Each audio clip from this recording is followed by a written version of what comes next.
పూర్వము కాశీకి పోయి ఒక చలువరాతి శివలింగమును తీసుకువచ్చి ఒక ఆలయమును నిర్మించి అందు ప్రతిష్ఠించారు.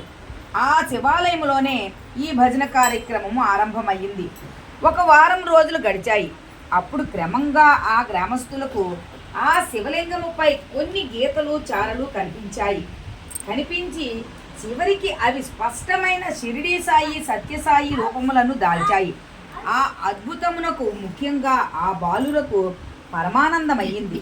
ఇప్పటికీ కూడా ఆ గ్రామములోని శివాలయములోని శివలింగములో ఇరువురు బాబా రూపములు చక్కగా కనిపిస్తున్నాయి అని అష్టివారు చెప్తుంటారు. బాబా మహిమ గ్రామ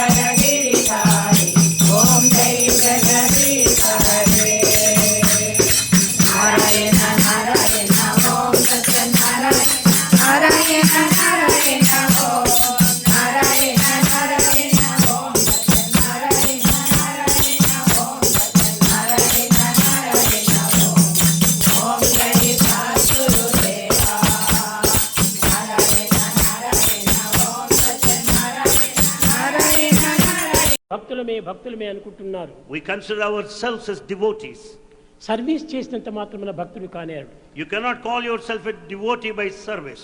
ఆ సర్వీస్ కూడాను దైవ భావంతో సర్వీస్ చేయాలి. You have to render service with the divine. సర్వులు యందు ఉన్నటువంటిది దైవమే అని చింతించాలి. Think that God is everywhere in everyone. ఈశావాస్యం ఇదం జగత్తు అని భావించాలి. Consider that God is present in the entire నేను ఎవరికో universe. విలేజ్ వాళ్ళకి పోయి సేవ చేశాను. That you have gone to that village and నేను ఫ్లడ్ వచ్చినటువంటి వాళ్ళకి సేవ చేశాను. That I served those flood victims. అని ఈ విధంగా ఎవరికో సేవ చేశాను అనుకుంటే ఇది సరైన సేవ కాదు.